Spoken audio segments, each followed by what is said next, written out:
Hello for the 29th Sunday in Ordinary Time, using only the Gospel, Matthew 22:18 to 21.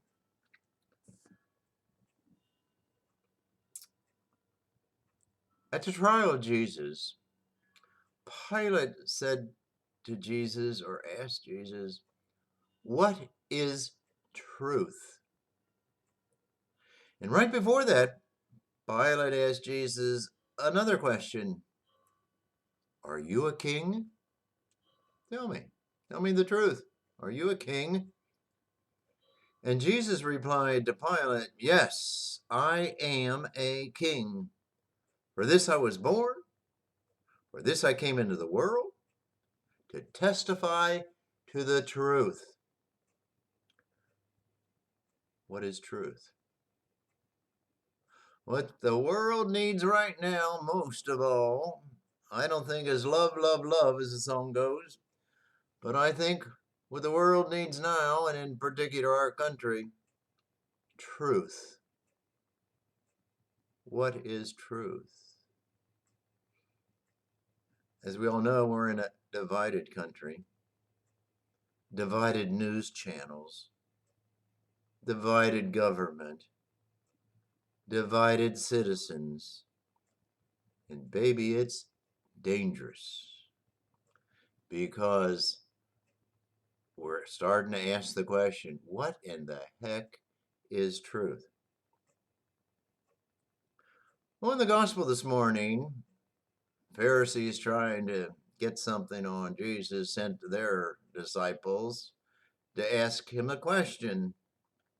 And, and they say to Jesus, "Teacher, we know that you are a truthful man and that you teach the way of God in accordance with the truth." Truth. And you, Jesus, you're not concerned with one's opinion. What is truth?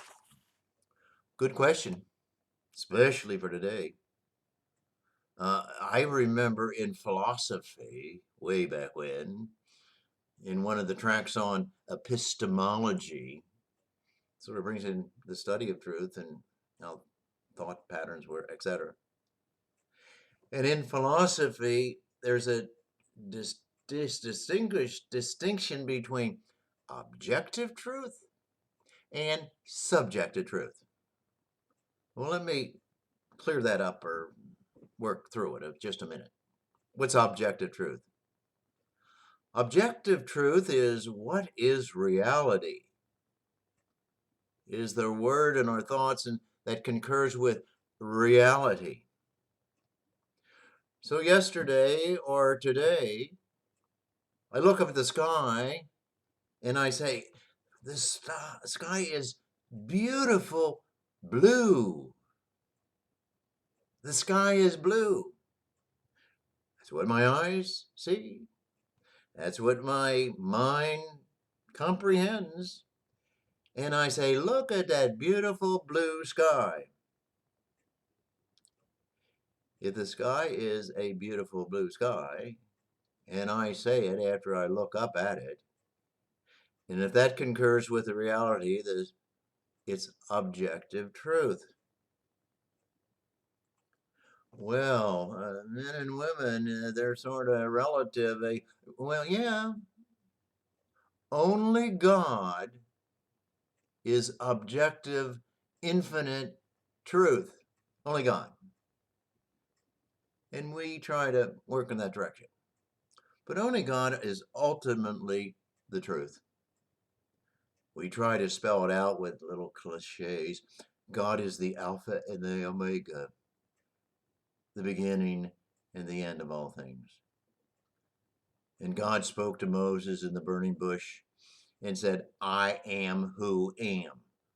I am the one who is responsible for everything that is, whether it's a blue sky or a sweet, nice smelling perfume. I am who am. Reality, totally reality. But that's objective truth with a man or a woman as he or she looks up to the sky like yesterday morning and says, "What a beautiful blue sky." Subjective truth. Subjective truth is inside here, in my mind, with my ideas, and what I think, and what I think I see, and what I tell you. And for example, yesterday morning when I looked up and saw that blue, objective, beautifully blue sky, but not Larry Hehman's head. When I looked up and I says, "Boy, it's a gray, cloudy sky this morning." And I honestly think that. I believe that's exactly what it is. A gray, cloudy, or gray sky this morning. Subjective truth. It certainly is in here. It certainly comes out of my mouth with the expression of the word and idea in my mind, but it doesn't concur with reality. But I'm telling you what I think now. I'm telling you what I see now. That's subjective truth. So I express it correctly, and when I express is what I think, and it comes out of my mouth.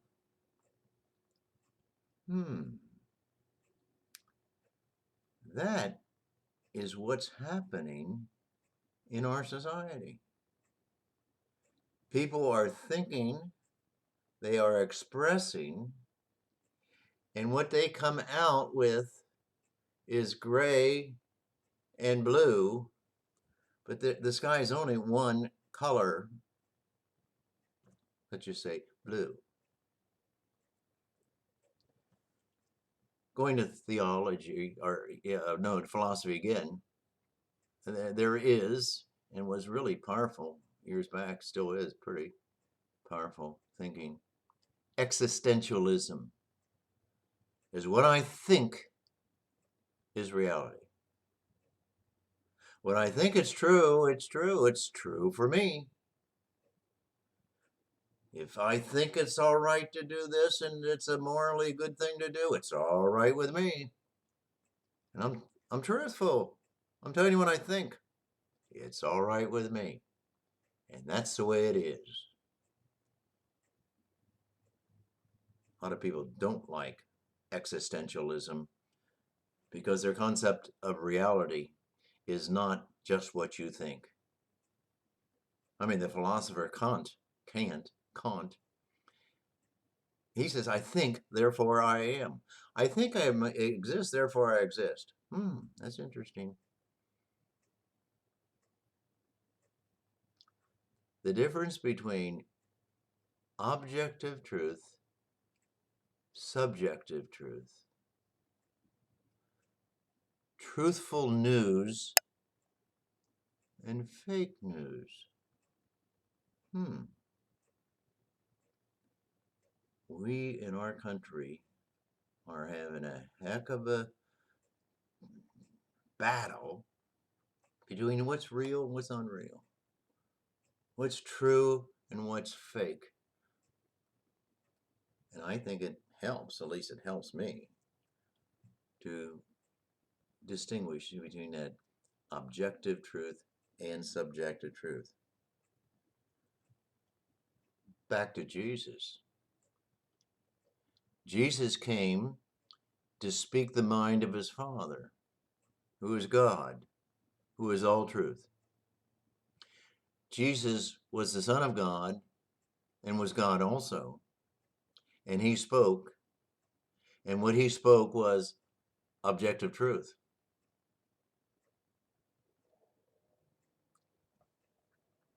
God and Jesus' whole bottom line type, Jesus, we are created in the image and likeness of God. So it says in the scriptures in Genesis, and that's the mind of God. And that's the mind and talk of Jesus. That each person is loved and known before you were in the womb of your mother. I knew you. And that's objective truth. Think of it. What is truth? And it applies to your religion. It's concerned about your everyday life, your politics, your lifestyle, your religious practice, how you treat that other person. Yeah. Remember Jesus quoting the Old Testament? Love your neighbor as yourself. Is that objective truth that you're supposed to love your neighbor as yourself? Or is that only subjective truth that some of these priests have, or some of these Christians have, or even what Jesus had? What is truth? I don't know about you, but I believe Jesus was a king. And I believe that Jesus Christ is the Son of God. Now, it takes it another level. That's a faith. But faith has to do with truth. We don't want to even go into that faith is even more certain than human objective truth. We don't have time for that. But we certainly have time to think about, in our society today, what is truth and what is fake truth, or maybe fake subjective truth. Sort of complicated, but also sort of simple. Have a good day.